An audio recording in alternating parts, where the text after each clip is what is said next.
Hello everyone, welcome back to the Book of Love podcast with your matchmaker and dating coach, Jean-eva Dickie. So we are a podcast that is based out of Halifax, Nova Scotia, Canada, and it interviews local people in all stages of singlehood. We also sit down with experts to discuss dating in today's modern culture. So this is a matchmaking podcast, so if there have been any guests on previous to this episode that you think would be a suitable match for, you are absolutely welcome to go apply for a date with guests. And I would like to just make you aware that here in JE Matchmaking, we have big plans for 2021. And all of you that are listening are some of my biggest supporters. And so I wanted to let you in on a little bit of a secret that we have going on. So 2021, January 1st, we're actually increasing our prices as well as charging GST. So the secret that I want to let you in on is that the prices are going to be increasing quite a bit in January 2021, but we do have those gift certificates that you can purchase now between now and January 1st. And that will be based on the services of the prices that are currently available. So if you were to go and get a coaching service for $50 or purchase the $40 for a speed dating event, or if you haven't gotten into the Book of Love and you want to and you're like, okay, 2021 is my year, you can actually go purchase the $50 gift certificate for that. And that will be available. It will never expire, so you can use it at any time for that price. But if you don't, unfortunately, everybody will be paying the new prices. So I say go and grab some gift certificates, either for your friends, for you, for your family, or for yourself for 2021. Week we're actually taking a break, so there will not be a podcast coming out on Monday, but the first Monday of January 4th, we will have a special guest, Dale from Halifax Date Ideas, to talk about dating in wintertime during a pandemic, which is not easy to figure out. I actually had to create a date, the scavenger hunt, because I had absolutely no idea where to send anybody, so it's very tricky. So I'm excited to get her in and talk about some great date ideas. And I wanted to create a special training for this episode because it will be the final one, and it will hopefully give you mindset to enter 2021 with strength and purpose, as well as telling you the most important dating advice I can tell anybody. The most important dating advice I can tell anybody. This advice completely changed the success and enjoyment of my dating life, while also helping me qualify those I meet as being compatible matches. So it's so interesting. I've been reflecting back on this pretty much all year of what the main dating advice would be. And I say it over and over again without saying that. And I have told this to people over and over again. Plus, it is the thing that has completely shifted my happiness in life as well as my success in the dating world. So what is the most important dating advice I could give anyone? So before I get into it, this advice will give you better sex. It'll create more friends. It will give you more meaning and engagement and life satisfaction as well as happiness. And it will take you on your path to find amazing future partner. And the advice is to literally live a purpose-driven life. And there are so many purposeless people out there. Those who are just going through the motions of life with no aim, desire, or want to give anything back to the world. And purpose means something different for everybody. I know when we were talking on the episode for High Value Man and High Value Woman, we went into integrity and confidence, and we briefly went into purpose as well. But we haven't dived deep, and so I really want to do that in this episode. So for those of you who are currently living your purpose, you can listen to this episode and feel like, okay, great, I'm on the right track. For all of you that are really close to figuring out what that is, but you haven't quite put your finger on it yet, this will help you push you over the edge. And for those of you who are living a life where you're like, I don't even know where to start, I don't even know if I can pay my bills this month, what are you talking about, Jean-eva? Purpose? We're going to get into that as well. So what is purpose, number one? It's almost like saying, love yourself. It's like, okay, cool. Like, how do I do that? It's the same as like living for a purpose. It's like, okay, cool. What is a purpose? And it is the intersection of what you are naturally good at and what you want to give to the world. It could be different for everybody, but it could be raising amazing children to make them into amazing humans. I know I sat down and interviewed a woman a couple weeks ago, and she has 2 sons and she's raising them alone. And she said that her purpose in life is to make them amazing husbands. And that is such a beautiful thing. And you can see the happiness in her life when she spends time with her sons, and when she's, disciplining her sons and talking about working with them, how she finds so much fulfillment out of that. It could be focusing on your health and fitness. It could be career-based, where you want to be the best you to reach all of your career goals. It could be building a business, something that is absolutely amazing, that's going to either create everything in your life that you ever wanted, or it's going to give back. And it could be social justice. I mean, in 2020, we're just sitting back and observing all of these huge social issues come to a head, and sometimes we feel helpless. Sometimes if we were to take action and create something or organize something or be able to use our voice to talk about these social justice issues, that would give a lot of purpose to your life, if that's important to you. And 2020 is the year of self-reflection. We have the time to self-reflect. So I've seen countless people take this year and completely shift what they were doing with their life. So what are your experiences? What is your gift? What are you strong at? What are your strengths? What are your skills? I know that when I started this business, and which is in turn my purpose by far, it kind of took everything. It took the fact that I am really good with people, and I really like listening to people, and I can make conversation with a rock, but I'm also very bubbly, and I've never been very serious about anything, and it drives some people crazy, but I was always running around the grade 7 dance, grabbing a gal and grabbing a guy and putting them together and having them dance for a song, and then before you know it, they're holding hands down the junior high hallway.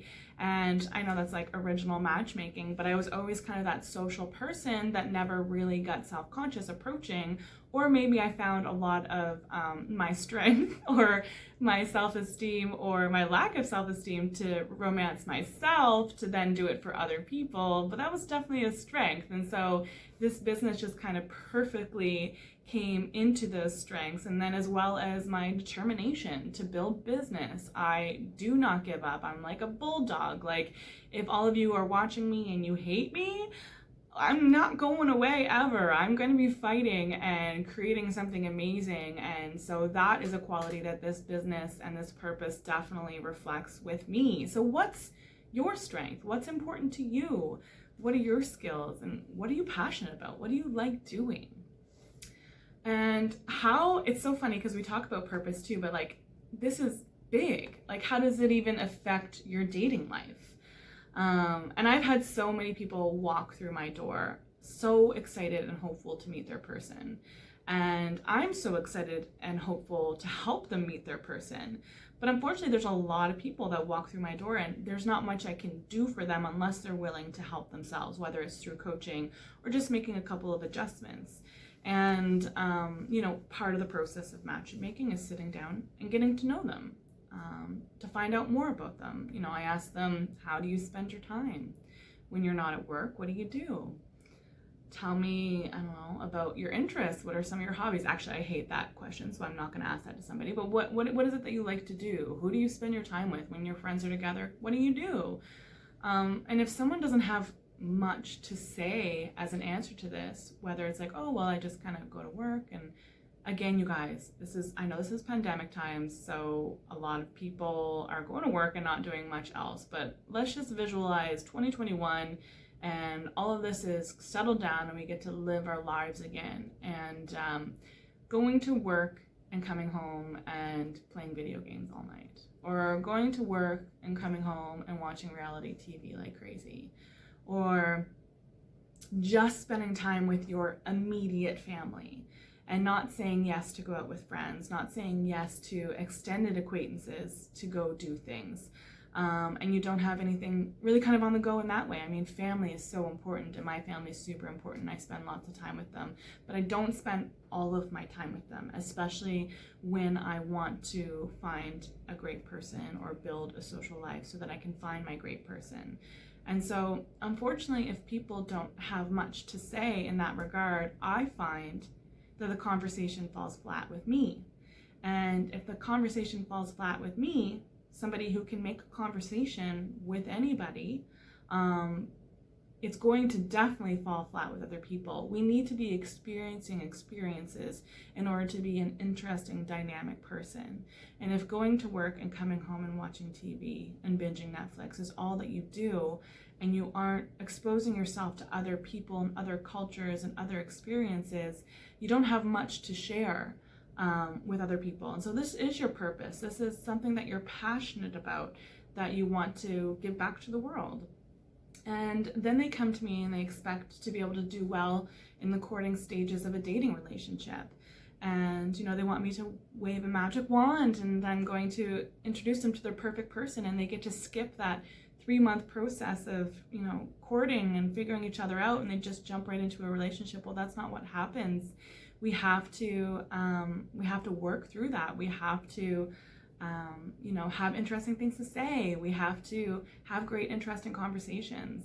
Or they come in and this is the type of life that they're living, but they want somebody who's super interesting, dynamic, successful, beautiful, fit, amazing, but they're not that. And so, unfortunately, it's my job to tell them that there's going to have to be some sort of adjustments here. You have to be what you want to attract. So there's not much I can do at this point. And I kind of want to tell this story just based on some people that are coming through. I know it's probably hitting hard with some of you, but, and please don't think that I'm here judging you, because this was literally me 3 years ago. So when I just moved back from Calgary and I was working here in Nova Scotia just to survive, I had very few friends because I don't know why I didn't have very many friends. I just wasn't here long enough to build a friendship. Plus, I wasn't doing anything cool. And I definitely didn't have the money to do anything interesting or fun with any interesting people. And I didn't have the motivation or desire to do anything outside my comfort zone as well. I thought that, quitting my oil and gas job and selling all my stuff and moving back here with family was going to create the happiness that I wanted without any actual work or effort. Just like when somebody's coming to a matchmaker, they're thinking the same thing. But I had to do a lot of work. And all of my relationships, romantically, up to that point, were good, but they weren't great. I didn't know what I stood for, so I allowed the relationship to mold me into something else. And I didn't know what I wanted. Or if I did, I didn't have the integrity to communicate it to my partner. So the relationship would fall apart after 1 to 2 years, around 1 to 2 year mark, based on resentment and lack of communication. And I was very, very unhappy in my life. Everybody has a little bit of underlying unhappiness, but I was extremely unhappy, or miserable, I guess. And I have the personality where if I'm miserable, my partner better be miserable too, because I'm going to tell him how miserable I am and how the life that we are building together does not make me happy. And he doesn't know how to fix it, because guys want to fix it, and he doesn't know how to fix it. And so I would drag down these relationships, and not my greatest quality. And I'm all about honesty on the Book of Love podcast and everything that I do. But you know what was the remedy for that? And I never thought of it. It was finding happiness within myself, number one. But to find happiness in myself, I actually had to find my purpose first outside of my relationship, so that no matter what happened in that relationship, it didn't affect my happiness at all. Because I derive my happiness and my value and my purpose from outside sources as well as internal sources with myself. So the men and relationships and friendships that come in and out of my life, I'm pretty even keel now because I know who I am and what I'm doing. And so I moved into my purpose and I fell upon this business, and it intersected with my strength of working with people while also allowing me to give back, while creating introductions that turn into relationships. Like, how cool is that? And by the way, we're increasing prices this year because we've created so many relationships. Like, we're getting so good at this, you guys. So like, when you get better at something, it's time to, you know, start increasing your prices. Word on the street. Anyhow, so, and the strength of this is also to like build momentum with this business. So I constantly go outside of my comfort zone. So when I started building my purpose, I started being happier, and I started developing a really interesting, dynamic, cool life. And it turned into my passion. And to build it, I also created this insane, secure identity in myself and who I was. And to keep the momentum of building the business, I was consistently going out of my comfort zone, introducing myself to people I don't know, interacting with people on social media that I don't know, and, you know, having some negative stuff come back at me, but also having so many blessings come back to me. And it gave me more money so I could go do fun, interesting things with fun, interesting people. So one thing that's interesting about living your purpose, you know, sometimes the monetary value about it isn't what's important, but for some people's purposes, that is what comes back, is money. When you give, you get money back, and it kind of just is a rolling stone, and it builds up, and we get to develop this really, really, really cool life. And because I was doing things that interested me, I met more people that I had more common interests with, which means my connections that I had, whether romantically or with friendships, I had more chemistry with them because we had shared interests. And also people could interact with me for a short time and know exactly the person that I was.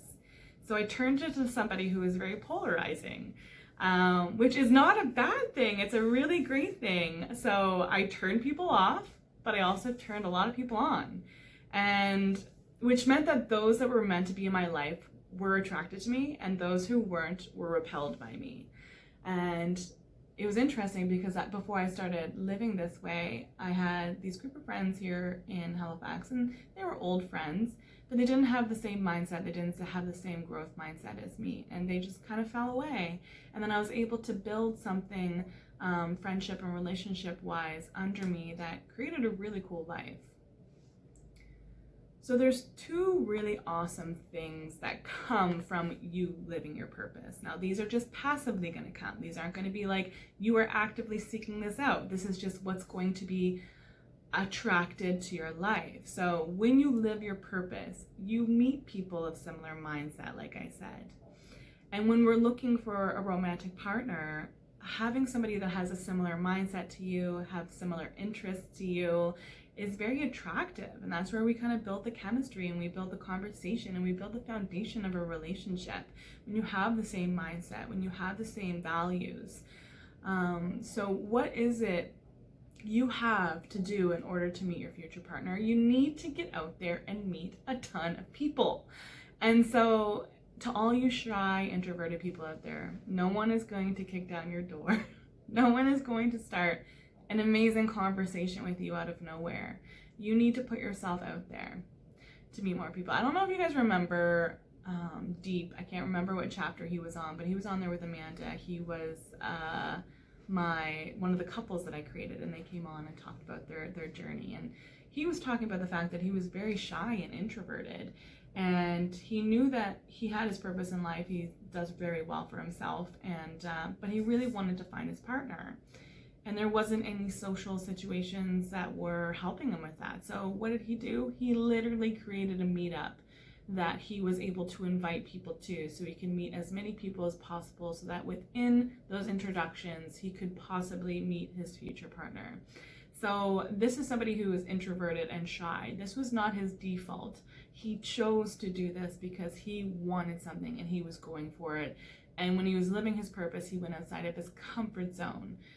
And it'll put you there. You'll put you out there a lot. For example, if your purpose is to dance or create art or produce music or make podcasts, you will meet more like-minded people by doing that than just going to work and coming home and watching Netflix. You're going to be rubbing shoulders with people that are doing interesting things. It could be at classes or in social media groups or through promotions or at studios. I don't know, during shows. Okay, you guys, we're not going to be in COVID forever, so let's just talk about as if it's not. And while you live your purpose, you'll be meeting people who also have an affinity for the same lifestyle.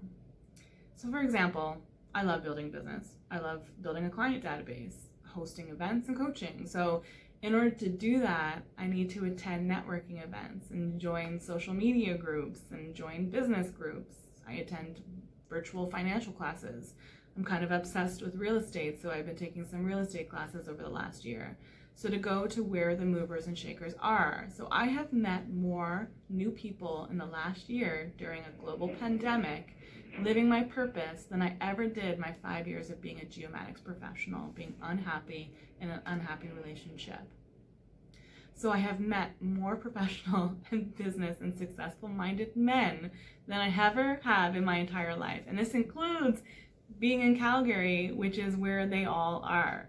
So number 2, it will make you more attractive to those that you want to attract. So if we're going back to the life that we're living and the people that we want to attract, we need to be what we want to attract. So if you want somebody who's fit, active, and motivated, you need to be fit, active, and motivated. It's your journey of living and building this purpose that you will become that which you're looking for. So through classes, nutrition groups, following similar social media content. If we want somebody smart, interesting, able to have intelligent conversations, and basically somebody who's a total catch, we need to be those things as well. We need to be learning, we need to be growing, we need to be able to have interesting, dynamic conversations as well. So for all of you out there who are like, okay, Jean-eva, so you're telling me to live my purpose, you're giving me all these examples of what happens when we do this, like, I'm literally just trying to survive 2020. I have no idea what my strengths would be. I have no idea what my goals are for the future. I go to work, I come home, and I go to the same places and I do the same things. Or, I'm really happy with my life the way it is now, and it may not be living a purpose, but it's like I'm really happy with my life. Just so you know, if you're really, really happy with your life, and you are spending time with your family, and you are, living a blissful life that you choose for yourself, and it may not be the go, go, go, ambitious, driven purpose that I've been talking about this whole time, you guys, you're doing a great job. That's your purpose. It's just to be happy, to add value to your family, to add value to your close group of friends. Be proud of that. And know that that's going to attract like-minded men that also, maybe aren't the most ambitious, but are very family-oriented. And if that's what you're looking for, that's amazing. And you're doing such a great job. And I totally understand that when I started this business, it was during a time that I was, like, for those of you who are like, I don't even have, like, I'm trying to survive 2020. I was the most broke I've ever been when I started this business. I was the most unhappy I've ever been when I started this business. And I had the least amount of friends and connections. And it was actually Marc Manson's book, The Subtle Art of Not Giving a Fuck. I don't know if you guys have listened to it, but he said that happiness isn't eliminating all stress from your life. Happiness is having chosen stress in your life. So if you're reflecting in on your life and you're realizing that majority of the stresses that are coming your way are external, or other people are putting them on you, or it's other people's expectations of you, we need to take a step back and we need to decide, well, maybe I should be adding something to my life that is my chosen stress, that is something that I have to look forward to. So when I read that in The Subtle Art of Not Giving a Fuck, what I did is I booked in a speed dating event a month down the road, and I was like, okay, well, I got to figure out how to get enough people to have a speed dating event. And it added a lot of stress to my life, especially a week before the event, but it felt so good. It was so absolutely worth it because I chose that stress for myself. Also, you could book in a course, you could take a class, you could sign up for the next open mic, you could volunteer at an animal shelter, or sign up to be like a foster parent or something. Maybe a foster parent of animals, depending on how serious you are. But you'd be surprised the capacity you have in life if you were just to push yourself a little bit. I know a lot of people look at my life, they're like, how do you keep going? Like, how do you have enough hours in the day? And capacity is something beautiful. It's so flexible. You can stretch it to bigger and bigger and bigger. I want to do a couple purpose-filled shout-outs to those people that I've actually met this year that are moving and shaking and have added value to my life. and I know a lot of others' lives as well.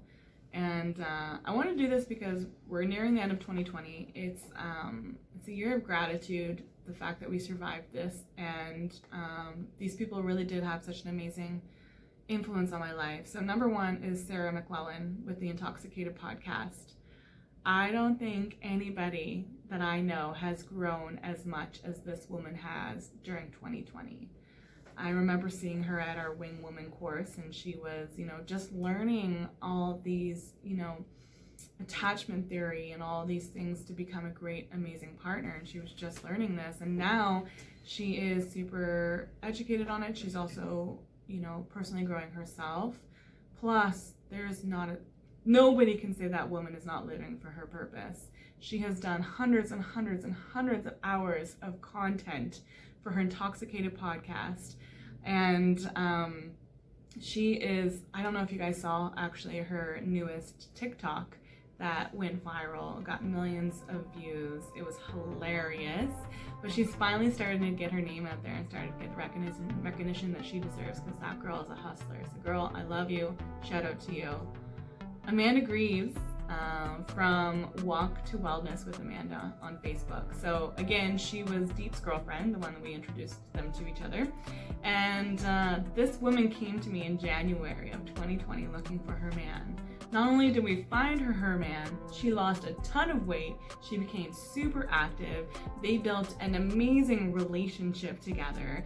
And now that she's found her purpose and was able to do this for herself, she's decided that she's going to give back. So she created Walk to Wellness with Amanda on Facebook.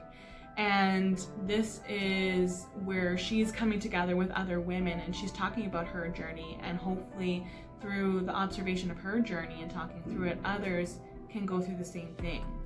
And